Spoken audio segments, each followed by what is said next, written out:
What is up, you guys? It's Sid, and today I got some notes here. We're going to be talking about astral projection. So before we get into it, I do want to say, which I've said in, I think it was my 5th Q&A video, that the words astral projection are what really got me into spirituality more. So I've always been a very spiritual person, but the 4th time I went to a psychic, same psychic, it was March of 2018.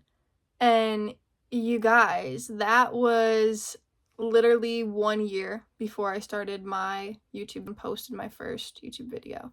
I had been wanting to post that first YouTube video for a full year. So it was pretty much immediately after she told me that I was subconsciously astral projecting 24/7 that I was like, what does that mean? So that night I looked it up on Google, I looked it up on YouTube, and I found videos like Koi Fresco, who now goes by Vishuddha Das, and I found all of these cool videos. So I learned a bit about astral projection and lucid dreaming, got into sacred geometry more, I got into Vedic philosophy more. It was just, overload of information. I got into astrology more, I got into aliens more, ancient civilizations, how to avoid toxins in our everyday products and how they're being pushed into us, government conspiracy theories, all of this awesome stuff. So naturally, because this psychic told me that I was astral projecting 24/7, which really doesn't even match up with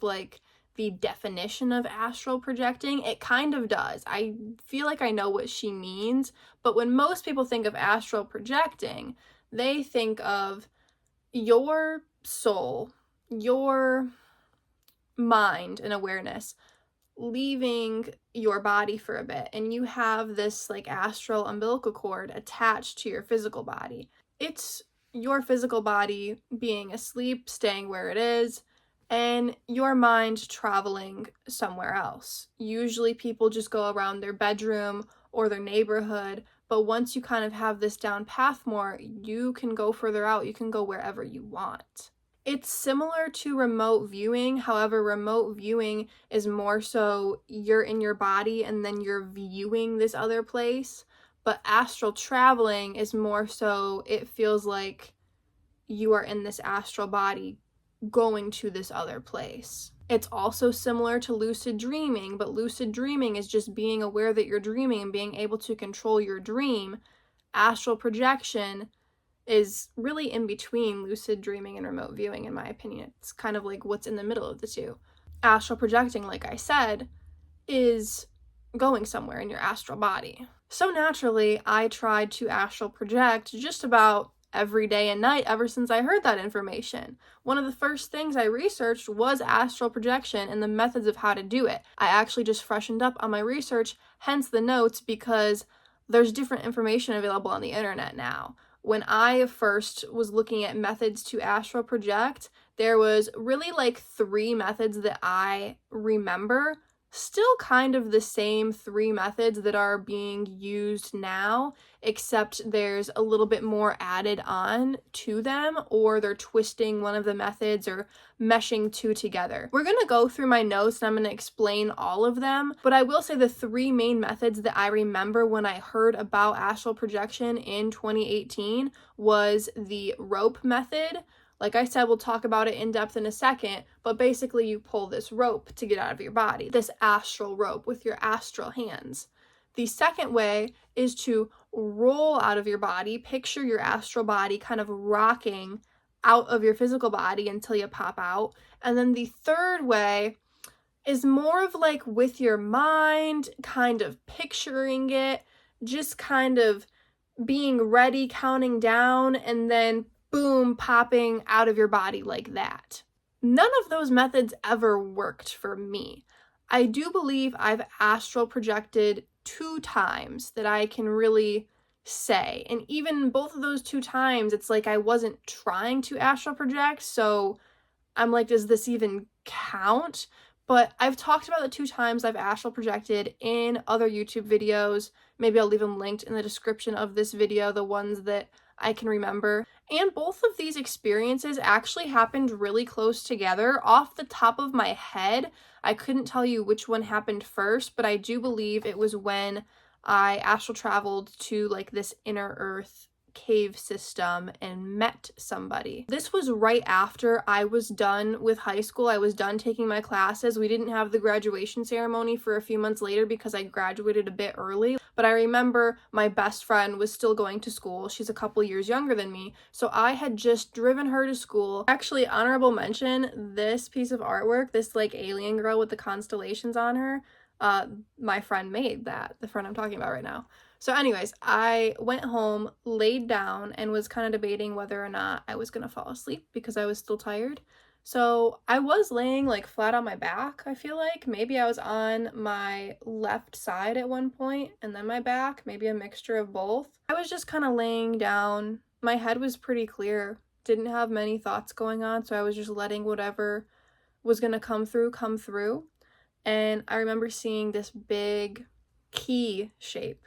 This big astral key of the universe, I want to call it, because at the time I was like, wow, that would be weird if the universe was shaped like this key. Like, that's weird, and I don't know if that's true or not, but that's what it felt like during this experience. I'm sure it was more of like a symbolic kind of meaning, but that's what I saw, was the universe shaped as this key, and in the moment it seemed pretty literal too. So I start zooming in to this part of the universe key, and kind of like, I'll leave a link to a video I made of how I used to calm myself down as a kid and like viewing the universe and zooming in and zooming in and zooming in until I get to like Michigan and then me. So I zoom in to our part of the universe, and I zoom in further until I get to Earth.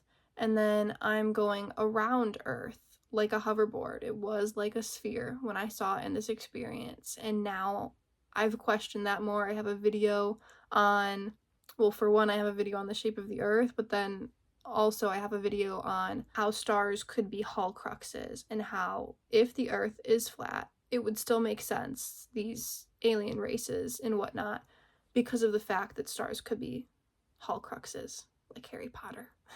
Anyways, I'm hoverboarding around the Earth. That's the best way to describe it. I don't know if you guys have ever been on a hoverboard, but that's what it feels like. Like if I leaned my body, and it wasn't my physical body, it was like my awareness.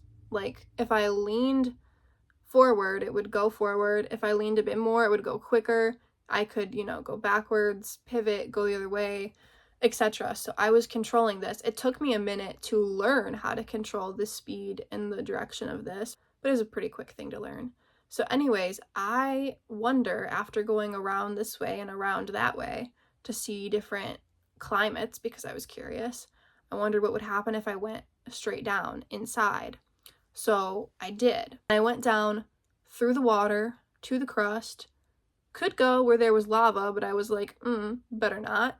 So instead, I went down into this cave thing, and it was massive. Like, it was massive, massive. And there were so many other ones. Like, I just knew that this was one of many massive civilizations, because that's what they were. Like, there were these civilizations in these caves, 100% sure. That's the feeling I got from this experience, at least. Take with it what you will.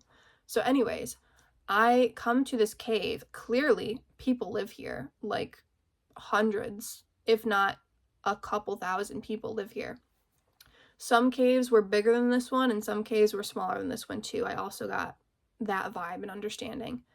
So there's this little boy standing there, like waiting for me. I immediately was like, oh my god, is that like my hybrid kid? What the heck? And so I start thinking these human thoughts, and the experience kind of fades away, and I'm like, whoa, hang on, Sydney. Go back. You want to go back and talk to this kid. So take a lap or two around Earth, calm yourself down, get your thoughts either in order or out of your head, and embrace this moment right now. Like, get back into the vibration. So I did that, went around Earth, and then went back into it real quick, right back down to the same cave. And I was like, oh my gosh, hi, like, what do you do all day? I was just asking him these questions, trying to get to know him, trying to like hear what he has to say to me, connect with him, bond with him a little bit. So I have a video on this, meeting my hybrid son, and about that more. But yeah, that is the, I believe, first astral projection experience I had. It just kind of happened. I didn't try to do that. I also don't know if it's literally an astral experience or not. I felt like it was my astral head and my astral body moving around the earth though, but it was like from the perspective of my eyes. I wasn't really, looking at a full body with like an umbilical cord that I remember. Anyways, the second astral experience I had was under Mount Shasta. I have a whole video on that. Once again, I don't really know if it was astral projection, but like it was my astral self under Mount Shasta. So I feel like it was. I don't know how else I would classify that. I wasn't trying. I was having a super mystical experience, meditative day, and a couple other things happened, or I saw a couple other things that day as well. But this was a place that I was at that moment in time. It really felt like I was there under Mount Shasta. And at the time I had no clue where Mount Shasta was, or its like spiritual significance. People say it is a chakra point of the earth, and I had no idea. I knew that there was a mountain called Mount Shasta, probably would have guessed it was in Asia or somewhere, but I had no clue it was in California in the United States. And I had no clue it's like the crown chakra, or some people say it's other chakras, or just a vortice energy point of the earth. No idea that there's people who do these like mystical journeys into the mountain. No clue about that. The next day, once I got to researching, then I saw other people talking about how they guide journeys into the mountain of Mount Shasta and how they go to the city of Telos under Mount Shasta. I was like, wow, that was a huge confirmation to myself, my beliefs, my spiritual journey, and my understandings and my truth, that like what I had experienced the day prior, other people have experienced too. I saw other humans who were unconscious, who their astral body like got brought there by these extraterrestrial beings, I believe, and they were going into these crystal healing beds. Like there was Arcturian masters under Mount Shasta, there were Pleiadian looking beings, there were hybrid children, these blue light beings that I call Arcturian masters, but they could have been other races as well, but I should just say blue light beings, Pleiadian looking beings, and hybrid children, as well as other beings as well, but those were the main ones, and unconscious humans were among the main ones as well, because that's what was going on down here. That was a lot of it. These beings were guiding these like sleeping unconscious humans to these crystal beds to heal them, mainly young girls, but people of all genders, age, ethnicities were there. But I was there and I was conscious. I seemed super out of it and like looped up is how I kind of seemed to them. They were like, what is going on with this girl? How did she get here? Like a lot of them were kind of frowning upon me, like I was some whore in a church or something, but a lot of them were also like, kudos to you, like you got here consciously, and people don't really do that. They were kind of judging me because I felt like I wasn't really supposed to be there, but it also wasn't like I wasn't allowed to, it was just kind of not unheard of, but very rare, and they were like, what in the world, you girl? But they let me see what I wanted to see, and they were also kind of proud of me too. And while this is happening, I'm calling my friend who painted that up, and I'm like, dude, I'm under Mount Shasta, write this stuff down. This is important. Should have just turned my video camera on and said what was happening. But in the moment, I just wanted to call my best friend and tell her to write it down. So those are my two questionable astral projection experiences. Let me know if you would classify that as an astral projection or something else, but I don't really care about the labels. So we're gonna go over real quick these. I list them as 8 techniques to astral project. The first one obviously is the rope technique. It was formulated by Robert Bruce.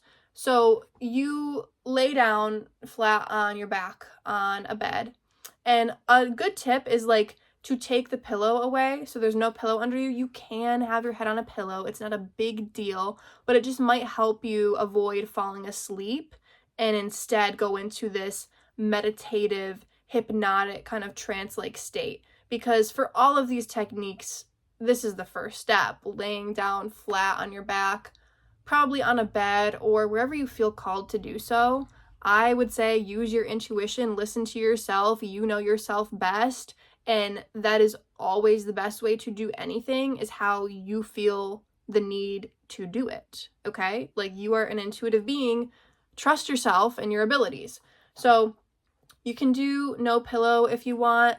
I always had my limbs not touching, but after doing some modern day research on the computer, it says to have like your legs right there next to each other. For some reason, I don't like any of my limbs touching my torso or any of my other limbs when I'm trying to do this, but maybe I should try it and get used to that feeling of having my legs sort of touching each other when I do this. So lay down, relax. Some of these techniques start off with your eyes open looking at things, and other techniques are just close your eyes and kind of get to that space in between being asleep and being awake, because that is what a traditional meditative hypnotic trance-like state is.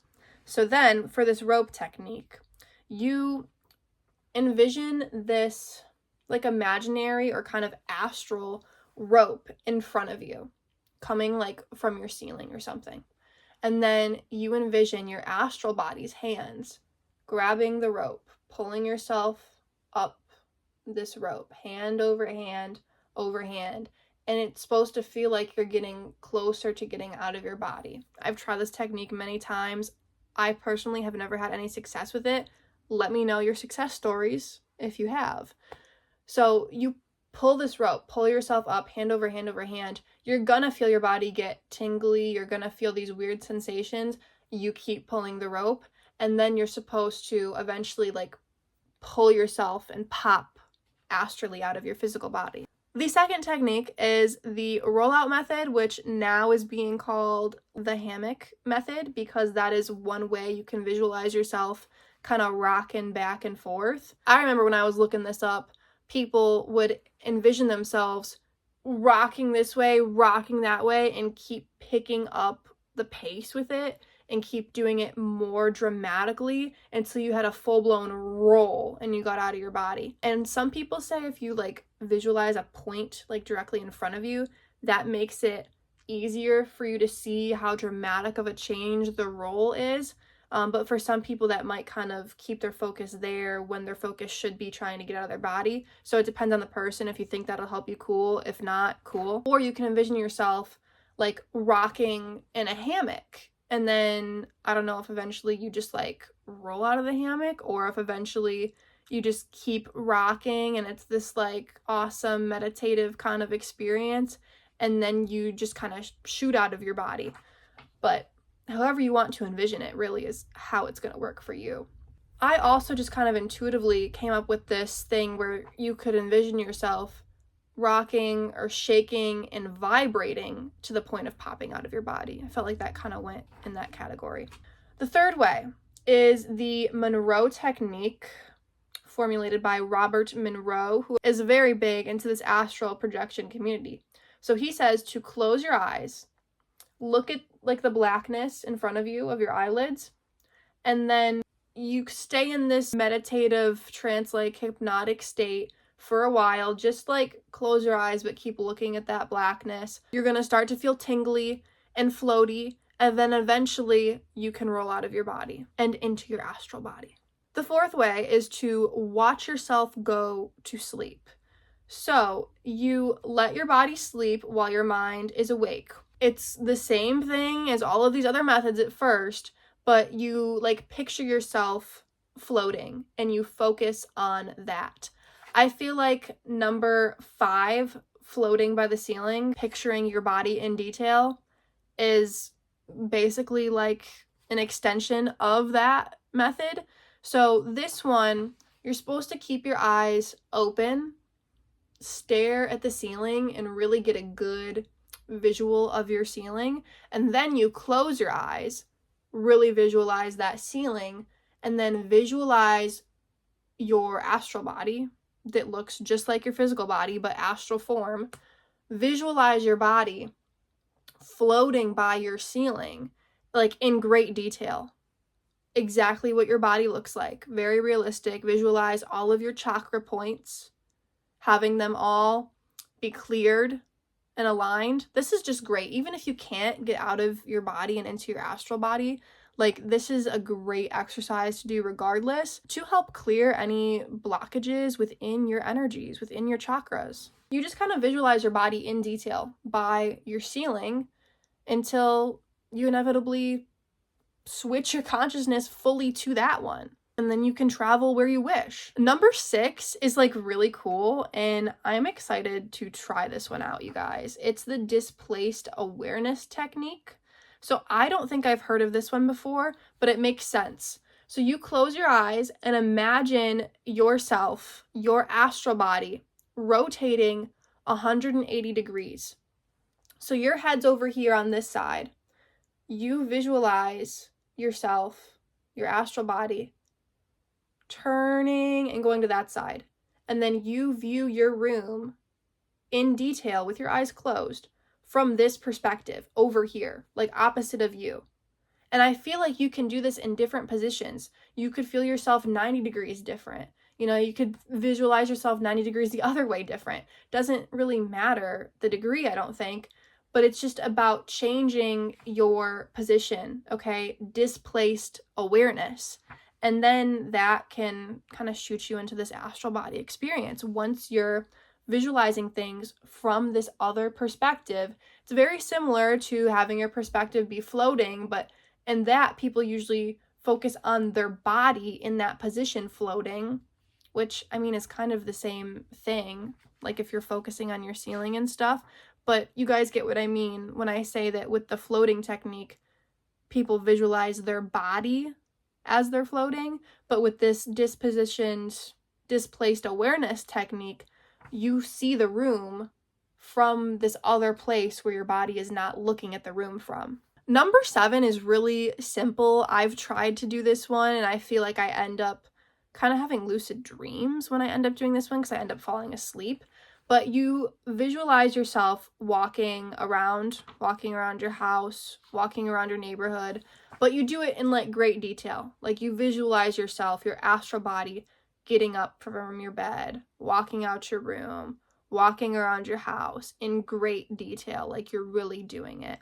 And then if you feel like comfortable enough and just intuitively ready enough to go outside your house and go around your neighborhood or go to a park nearby or something, and then you can even visualize yourself laying down in the grass outside of your house or in a nearby park, and that can shoot you into your astral body there. Let me know if you guys know any other astral projection techniques, because if I haven't said this already, I'm saying it now. I would love to do this while trying to do it and not just have it happen to me.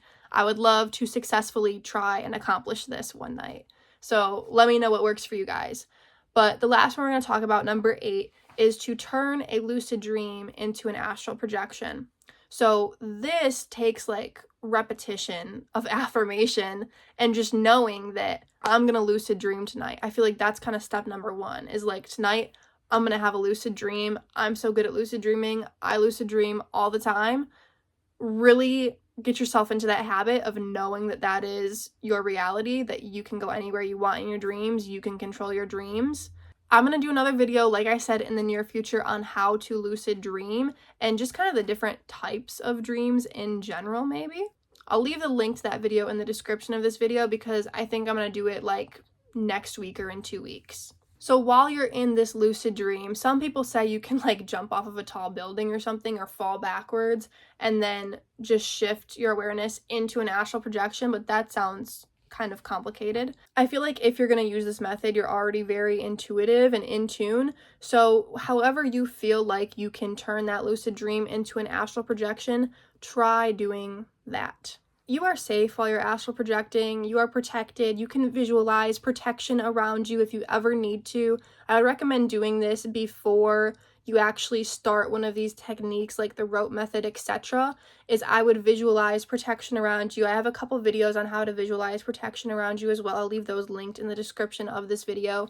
But just picture a bubble around you or picture yourself glowing, and know that even if you forget this glow or this bubble, that it is always around you and it is always protecting you. Set the intention that you only want good, high vibe, benevolent things to happen. You only want to see and experience the good, high vibe, benevolent things, the things that have the best interest of you in mind. That is what's going to happen during this experience. Be aware of your astral umbilical cord, and also be aware that you might feel weird after astral projecting. You might feel a little off because you're coming from this light, high vibe, high vibrational experience to then being stuck back in your meat sack, and it feels quite different. I would recommend not eating a lot before you try to astral project. Like, don't go to a buffet and then go home and immediately try to astral project. You can if you want to, but I feel like that's kind of a recipe for throwing up or something, or just a recipe for it not working.